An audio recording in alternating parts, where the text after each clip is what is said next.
There are 5 artists who once dominated the charts that have since vanished into thin air. In this video, we'll dive into the story of each one, starting with Cee Lo Green. In 2010, Cee Lo Green hit it big with the song Fuck You. The record was super catchy and had an old town inspired vibe that separated it from other pop songs at the time. It was a commercial success both at home and internationally, reaching number 2 on the Billboard Hot 100, topping the charts in the UK, and making the top 10 in 11 other countries. His success opened new doors for him, such as the opportunity to become a panelist on The Voice. Cee Lo worked on the show from season 1 to season 3 and was said to be making $2 million per season. However, unexpectedly in 2013, he announced he wouldn't be returning for season 4. He said that this was because it easily and quickly became a job which was very obligating, taxing, and tiring. But the rumor was that he quit because he knew he was going to get fired. You see, in 2012, Cee Lo was accused of date rape by a 33-year-old woman. She said that she woke up naked in Green's bed after he allegedly slipped ecstasy into her drink. Green admitted to having a sexual encounter with the woman but claimed it was consensual. He was facing up to 4 years in prison, but the rape charge ended up being dropped due to insufficient evidence. However, he was still charged with a felony drug crime for spiking the woman's drink. Cee Lo pleaded no contest to the drug charge and was sentenced to 3 years of probation and 360 hours of community service, though in public he made it come across like he'd done nothing wrong.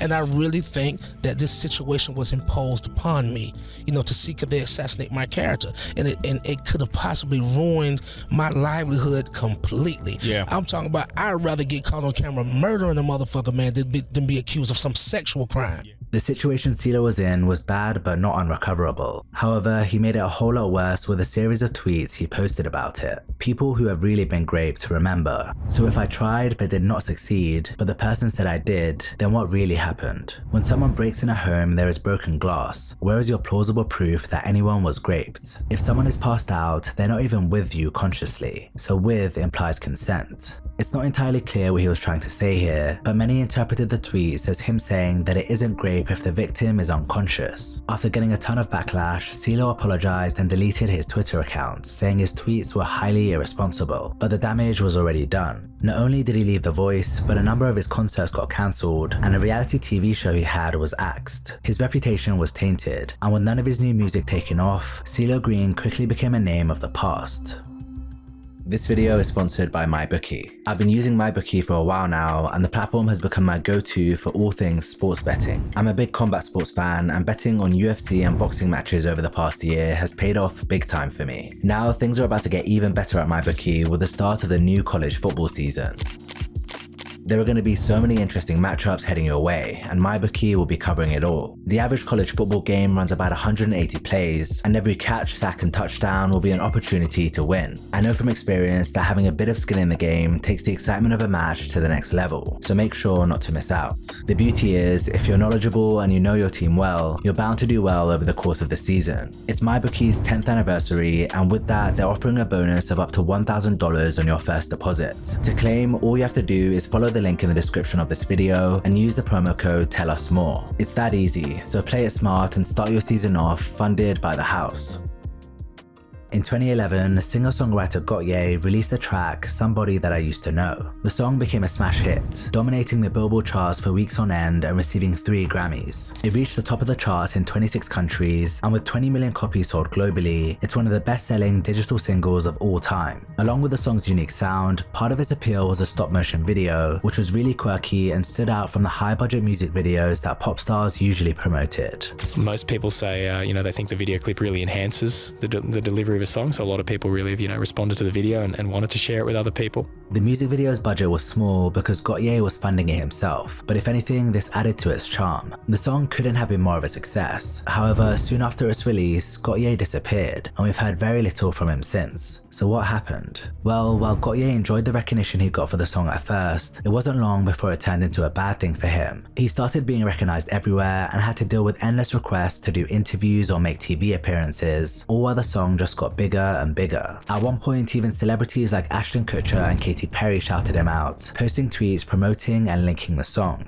It was a lot, and Gotye didn't know how to feel about it. I can sort of see the concerns about becoming maybe more famous, more being prompted to be more of a personality, being a smaller fish in a bigger pond, if you will. 1 second it's incredibly exciting, and the other second I feel very self-conscious about it, especially more recently when I feel like the song is really overplayed and probably saturated to the point of absurdity.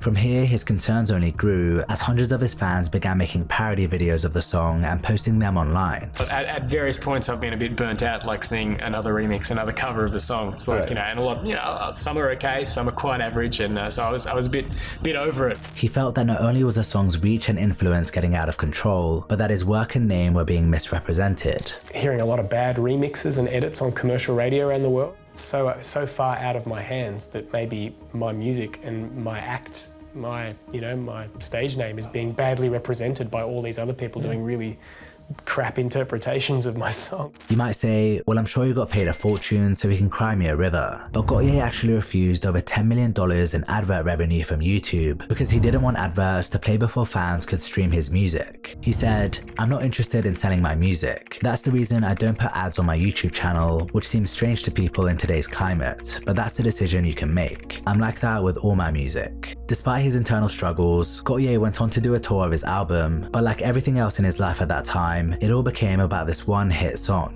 My friend said when he performed at Coachella the year he blew up over this song, it was the first one he performed and then the crowd just left. Sometimes I'd be playing shows, I guess, to a huge, what for me was like thousands of people, but I also had people leaving the show. So they really do leave after they've heard the hit song. Especially in America, I found. What have they got? What have they got? Got my money's worth. See you later. One Redditor elaborated on the situation, saying, I had tickets to see him before that song became a hit, at a venue for about 1,000 people. In the time between buying the tickets and going to the show, he ended up with like 1 billion views on YouTube for that song. Needless to say, they moved him to multiple shows at a venue that held something like 10,000 people. The audience didn't know or care about any of his other music, and you could feel it. The point of the story is that when he performed, you could see he was absolutely exhausted, not ready for all of the hullabaloo, and seemed like he really didn't want the fame and wanted to go back to his studio and poke around on weird instruments. I believe he just didn't have the taste for fame and got a nasty dose of it that he didn't want or enjoy at all. After his tour ended, Gotye took a much needed step away from the spotlight, but after a couple of months, a nasty rumor emerged on Twitter that he was dead. The rumor caught so much traction that CNN reported on the story, presenting it as fact, and Gotye had to put out a tweet himself to confirm he was still alive. This, on top of everything else, put him off fame and success even more, and after one last tour in 2012, he pretty much vanished.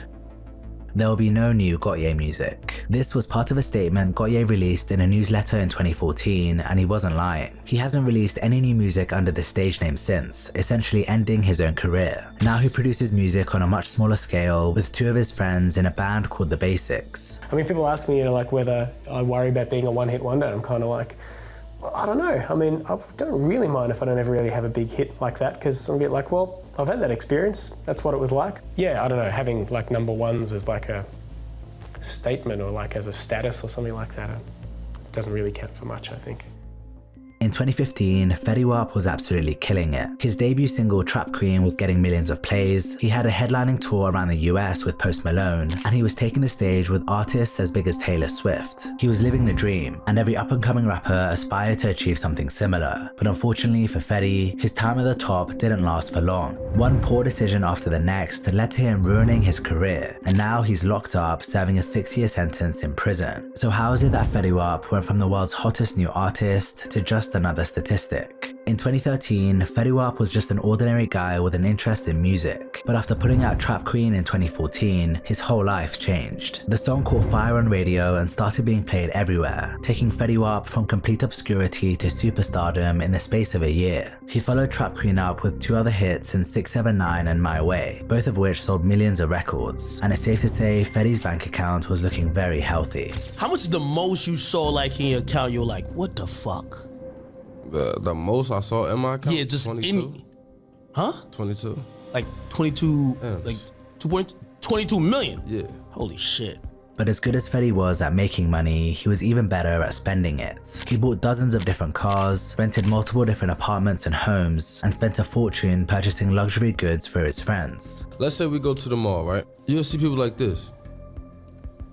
Oh, one of those. Yeah, you know what I mean? So if you buying shit for yourself, you gonna look like just a greedy ass, selfish ass nigga. So then the type of nigga I am, I'm like, all right, everybody grab a pair. On top of this, Fetty also had his family to take care of, and that was far from a small expense. He had 6 children with 5 different women, so providing for all of them was very costly. But at the time, he didn't take notice. He was still raking in 7 figures a month, so even though he was spending hundreds of thousands to maintain his lifestyle, he was able to get away with it. At least that was until his career started to dry up.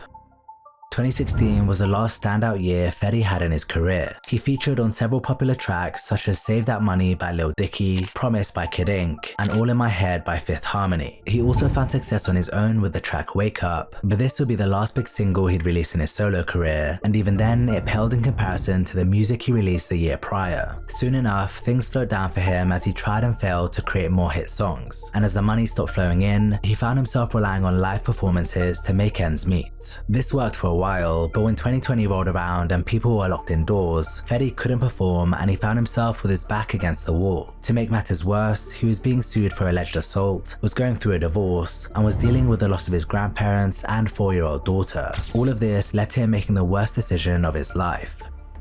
In October 2021, Fetty Wap was arrested by the FBI on federal drug charges. He was arrested yesterday at Citi Field. He's one of 6 indicted for conspiracy to distribute more than 100 kilograms of controlled substances.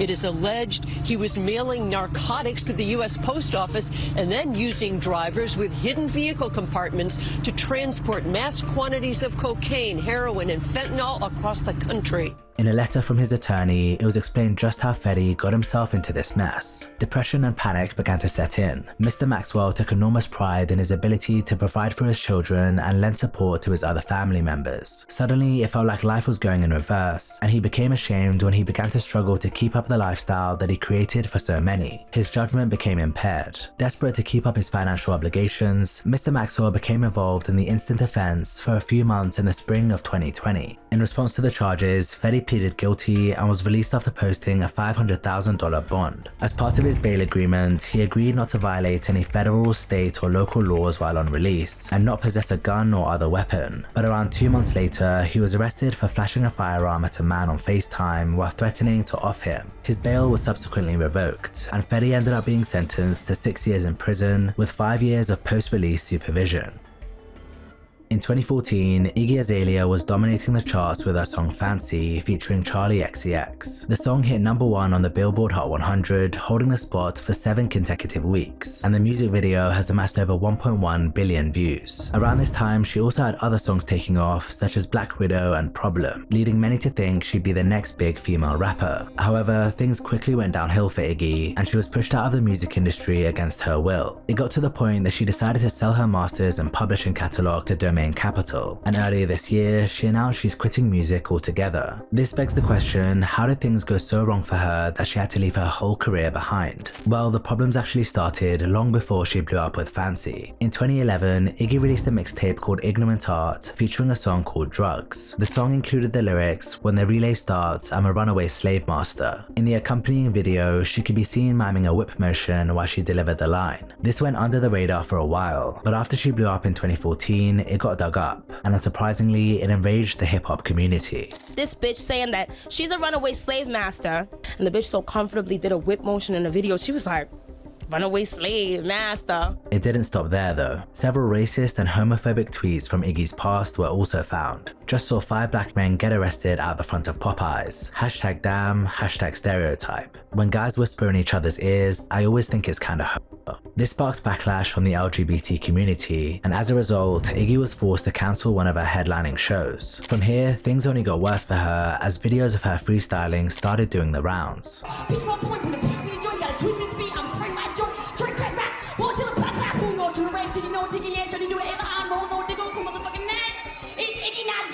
I can't believe this shit actually happened in human history. This is the password on the back of the Wi-Fi router. Not long after, she appeared on an episode of Sway in the Morning, and Sway asked her to freestyle. You could immediately see her concern as she began fiddling with her cup. Then T.I., who was her manager, got up out of his seat looking very nervous over what was about to happen. Cause the whole world is watching and the paparazzi is flocking, and we flash it when we drop in and we shut down your party, man. As you can see, it was pretty bad, and these freestyles hurt Iggy's reputation reputation even more. The following year was a whirlwind for her. She cancelled her first ever arena tour due to low ticket sales. She had multiple different high-profile Twitter beefs, and T.I. decided to cut all business ties with her after saying he was tired of cleaning up the mess. From this point, Iggy's career took a nosedive, and it became harder and harder for her to find artists who'd collaborate with her. People might like your pitches, but that doesn't mean they're going to send you verse. They're busy, or they want to do the next song, or they want to write with you in the studio, or whatever.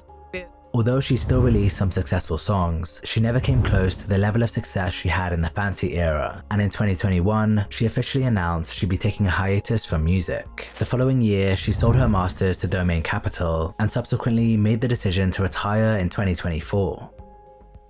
Robin Thicke's name was everywhere in 2013 after the release of the song Blurred Lines. The song spent 12 long weeks at the top of the Billboard Hot 100, is now certified diamond, and holds the record for the largest radio audience in history. It featured Pharrell Williams and T.I., who along with Robin danced around various half-naked women including model Emily Ratajkowski. Even though the song was hugely successful, the lyrics were criticized for bearing similarity to the language many survivors of SA have heard from their abusers. It was seen as objectifying to women, especially given the music video, but for Robin, what mattered was that it made him a star. It's overwhelming and wonderful, and I'm just madly grateful. Following on from this, Robin had another career-defining moment at the 2013 VMAs while performing with Miley Cyrus. Miley used to be a Disney girl with a wholesome, down-south image and squeaky clean vibe. That's why it shocked the world when she came out that night in a super revealing outfit and twerked all over Robin. The moment went viral, not only because of how risque it was, but also because Robin was so much older than her and married. He was doing a good job at staying relevant, that's for sure, but at the same time, he was building a reputation for being a pretty sleazy guy. From here, things started to go downhill for Thicke, and it started in February 2014 when his wife of 9 years broke up with him. It was assumed that he cheated on her, as a picture of him inappropriately touching another woman surfaced online. In response, he went on a public campaign to try and win her back, writing and naming a whole album after her, but in the process, he derailed his entire career. I wrote a whole album in about a month because I had a lot in my heart, a lot of things I wanted to say, and you know, she's a very special woman, so the album is dedicated to the woman who inspired it. Thicke's record label warned him not to release the album commercially, but he did it anyway, and it was a disaster. In its first week, it only sold 530 records in the UK and 24,000 records in the US, which was abysmal compared to how his previous album sold. To make matters worse, it didn't do him any good in getting Paula back because she filed for divorce later that year. During this time, Robin was in a legal battle against Marvin Gaye's estate as it filed a copyright lawsuit against him and Pharrell over Blurred Lines, claiming it infringed on Gaye's 1977 song Gotta Give It Up. Videos of the deposition were released online, and in them, Thicke admitted to heavily abusing substances all throughout 2013. Were you drunk and on Vicodin when you did the Oprah show? Yes. With all due respect, I was high and drunk every time I did an interview last year. They ended up losing the suit and having to pay out millions of dollars to Marvin Gaye's estate, which was another big blow for Robin, but things proceeded to get even worse. In 2016, his father, Alan Thicke, passed away from a heart attack, and just a year later, his manager and longtime friend Jordan Feldstein died from the same thing. Paula also filed and was awarded a restraining order against him for her and their son after she accused him of domestic violence, infidelity, and drug abuse. She revealed many details she'd previously kept to herself, like that Robin had had unprotected sex with 7 different women during his Blurred Lines tour in 2013, and that he'd shoved and hit her on multiple different occasions. Finally, in November 2018, Robin's home in Malibu burned down during a wildfire. He lost everything, including the piano he wrote his first song on. Since that point, Robin has managed to turn his life around as he now has a new partner and 3 new kids. However, his music career never truly recovered.